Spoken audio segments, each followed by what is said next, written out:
Welcome back, everybody. Today we're going to make a breakfast frittata. You don't have to have it just for breakfast. You can have for dinner, you can have for lunch, you can have for a snack. Tonight, actually, it is going to be for dinner. It's going to be our dinner tonight. I'm going to utilize, this is my great-grandmother, Bessie Potter. This is her cast iron skillet. It's a number 8. And this is just about the only thing I'll make cornbread in. I also have my grandmother Cordy's skillet that I'll make cornbread in that too. Everything just slides right out of these things. So we're going to start with one of my favorite ingredients, bacon. And we're going to get about 8 strips of those and just fry them up. Anything you start with bacon is going to be so much better. So I'm going to get 4 strips out to begin with. And my mom taught me this instead of laying it down and cutting them. She says, why waste the time? Just use scissors. Let me put a little oil in the pan, just a little bit. The fat's going to render out of the bacon, but just so it doesn't stick to begin with. But ever since Mom showed me this little trick with scissors, it's going to whack up bacon when I need to cut it.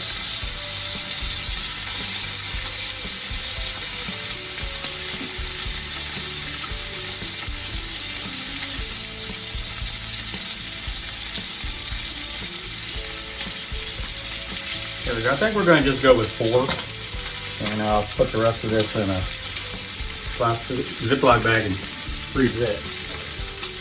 Wash my hands up a little bit.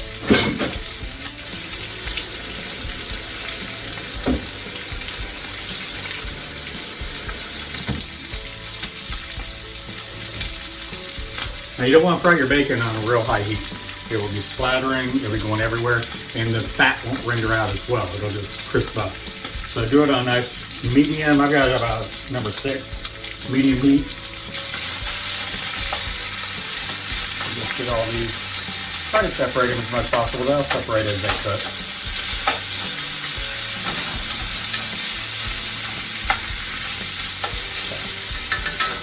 Now to this frittata, we're going to use a red pepper, half of a yellow onion, and I saw these radicchio at the market, and since nothing's fresh from the garden right now, I want to try a little bit something different. So I got 2 of these radicchio. If you've never used them, they're a little bit spicy, just a little bit, and have a little bit of a bitter taste. So they're going to offset all the other ingredients we have here. We're just going to cut these up. They do have a little wedge in them like cabbage. They are a form of a cabbage. So we're just going to cut that out. I think they're a form of a cabbage. Not sure. Actually, I have to check. So just cut out that part there we're not going to use. And these are just small heads. They actually come in a longer head of radicchio. And frying those up or broiling them, that helps get rid of a little bit of the bitterness. So if you don't care for the bitterness, broil them or fry them up a little bit of olive oil on them. Put them on the grill, they taste wonderful. Alright.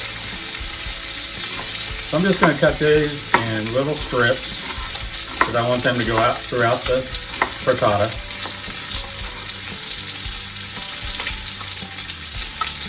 It has a little bit of a brown spot, so we'll just take that leaf off.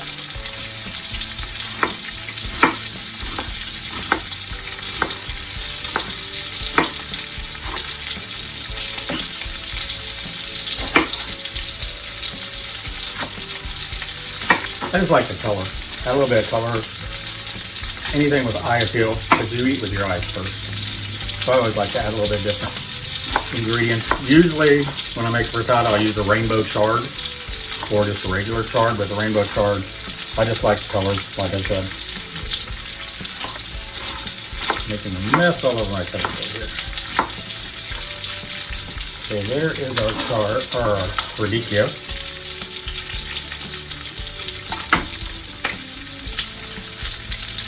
Nothing better than the sound of bacon cooking.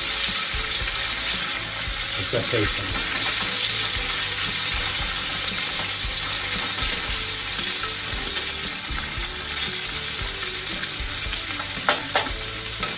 Okay, like I said, we're going to use half of a yellow onion. You can use a white onion, whatever you have, whatever you like. Sometimes I use a purple onion, but I don't have to today because I have the purple from the radicchio. I'm just gonna cut these up in small, about a quarter to a half inch dice, because you don't want them real thick in the frittata. You just want them spread out, give a little flavor.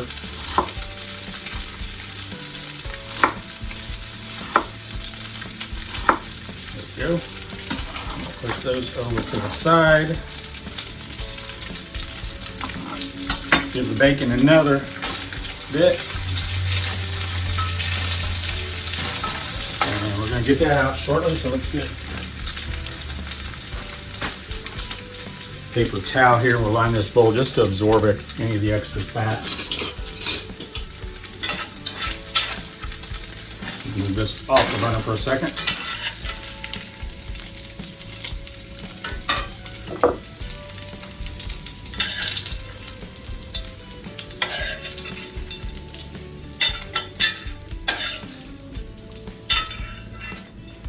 Now, I didn't make this real crisp, so it still has some of the fat on it. I want that cooked in there. That way we've just got about maybe 4 or 5 tablespoons of fat here. And what I'm going to do to add to the bacon grease is I'm going to add about 2 cups of shredded hash browns. And I'm cheating, these were frozen. I did not cut these myself. And this is going to help form like a base to the frittata.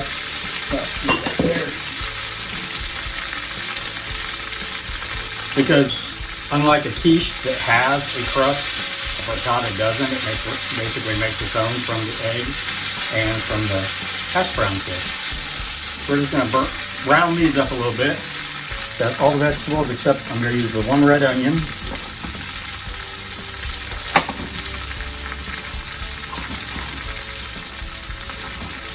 Put that there. Some of these seeds out. Not throwing them on the floor. I've got a trash can right here beside me. And then I like just to pull out the membrane here. If it doesn't come out real easy, just take your knife and slide it up through there. That's going to be a little bitter. You just want to get that out. There we go.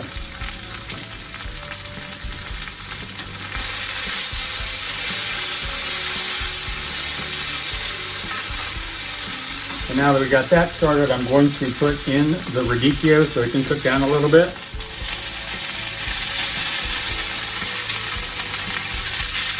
And it looks like I have a little bit too much. I'm just going to leave a little bit out. I usually use the number 10 skillet, which is 2 inches bigger, but I use grandma's today, so a little bit smaller. Get out my wood scraper. We'll add in the onion.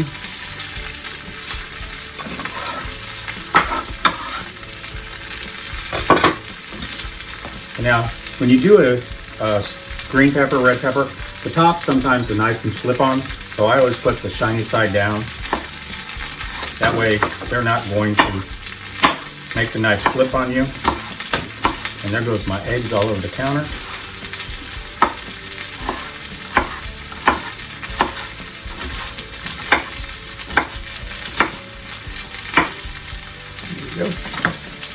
You know what? I'm going to use just half of it today, since the skillet's a little small. Normally I'd use the whole pepper, and in the recipe I'll put down below. It's for a larger 10-inch or 11-inch skillet, whatever you're using. But since I'm using a small one, I'm going to cut it back just a little bit.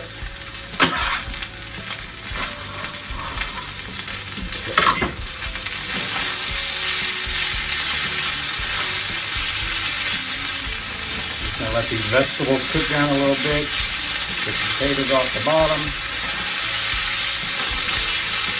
Maybe peel some bacon. Oops, there.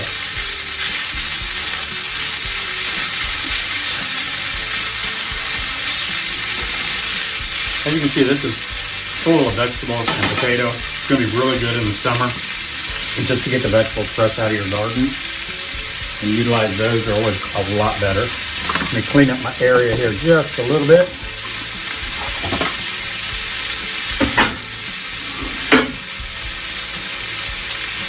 Okay, while this is cooking, and I am going to turn it down to about 6. I don't want it to burn.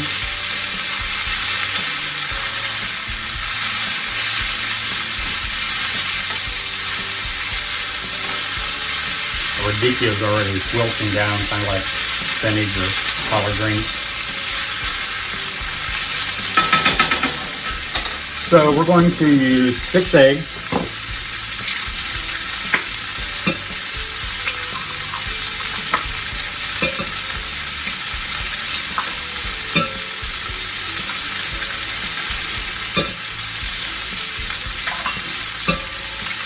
Rinse my hands off.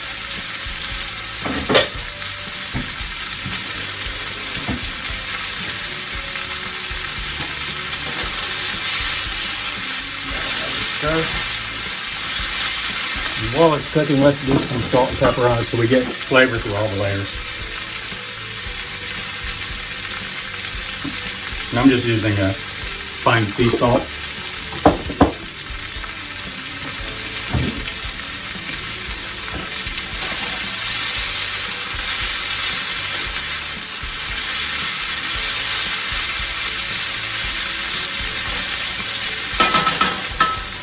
Okay, so we got our 6 eggs. I've also got where I spilt a little bit of my seasonings. Put right back in there. I've got a teaspoon of oregano, a teaspoon of crushed sage, a teaspoon of ground garlic, and a half a teaspoon of crushed thyme. We're going to add those in there. You can adjust those to the flavors you or your family might like.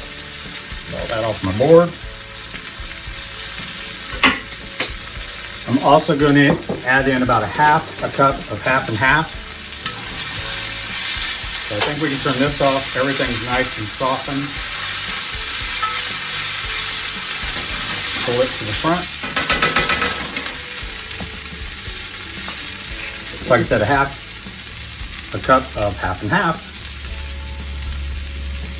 I just make it a little creamier, rich. And I like a little bit of the tang from sour cream. So I'm going to use maybe 2 heaping tablespoons or sour cream.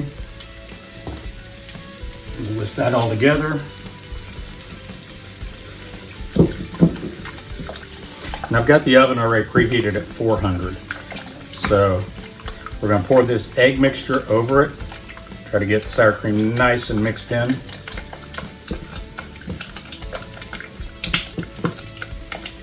And don't want to forget a little bit of salt and pepper in the egg mixture.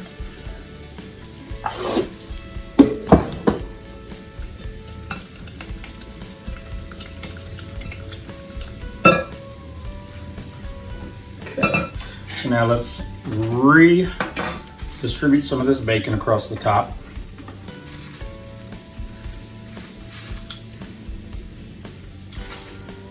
It looks full. Doesn't look like this piece is going to fit. Might have to just eat that one. There we go. And then I've got about 2 cups of cheddar and I think a Monterey Jack shred mixture. I'm going to put about half of it, maybe 3/4, just on this layer here. So we get some cooking down into the frittata. Spread that out. Then we're going to take our egg mixture, put that there,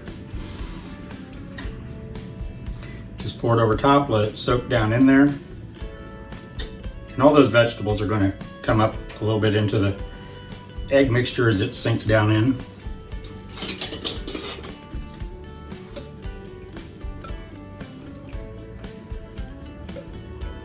All that goodness out of there. All right, so there we go. And I'm just going to sprinkle the rest of the cheese right over top. We're going to bake this uncovered in a 400-degree oven and probably about 15-20 minutes. Everybody's oven's a little bit different, so I've got mine set at 400. Mine usually takes about 20 minutes. I'll let you know on this one, but I always check it about 5 minutes before it's supposed to be done. That way I check it, anything that I bake, to see how it's doing. So let's put this in. And we'll be back when it comes out. Take care.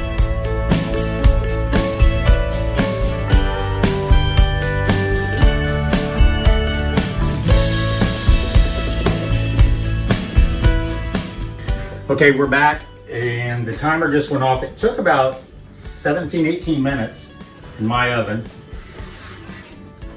Now I did turn the broiler on for about 2 minutes just to give it a little brown on top. It's nice and done. I actually checked it with a toothpick the same way I do a cake. It came out nice and clean. So we're gonna need to let this sit for about 5 minutes before we cut into it. I did look up, and I lied to you, that the radicchio is part of the cabbage family. It's not, it's part of the chicory family, which is also artichokes, and it's in the sunflower family. So that's where it came from. And on this, I was gonna tell you, if you have broccoli, chopped up broccoli small in there would be good. This summer, when you find some good tomatoes at the market, or if you grow some, slice them thin and just put them around the top, and that makes a real nice presentation as well. So I'm gonna let this cool for about 5-10 minutes, and we'll be back to cut into it.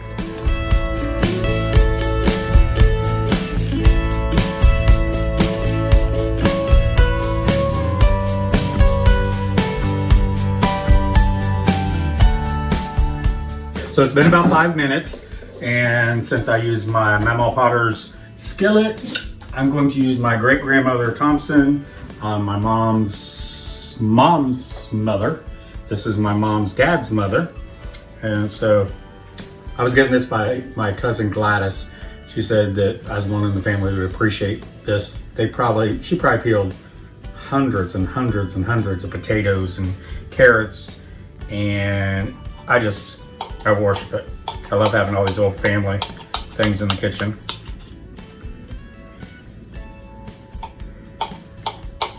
All right. Now you can serve this with sour cream. You can serve it plain. You can put some sauce on it, whatever you'd like. Depends on what you might want to put in it as well. So let me see if I can get this out without making a mess. Just like a pie, the first piece is always the hardest.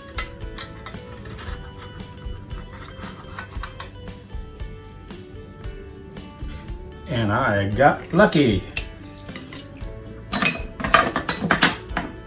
So there we go. There's our frittata. I'm just going to top it with a little bit of sour cream. And I have some freeze-dried chives since I don't have fresh ones from the garden right now. And there you go. Like I said, you can add anything to this, change anything, the seasonings, whatever you have in the refrigerator or whatever you're getting fresh out of the garden, you can add to this and make whatever kind of frittata you'd like. Give it a try. Let me know what you think. I'll put the recipe down below with all the ingredients. Don't forget to give me a thumbs up. It always does help our channel. And I'll see you again soon. Take care. Bye-bye.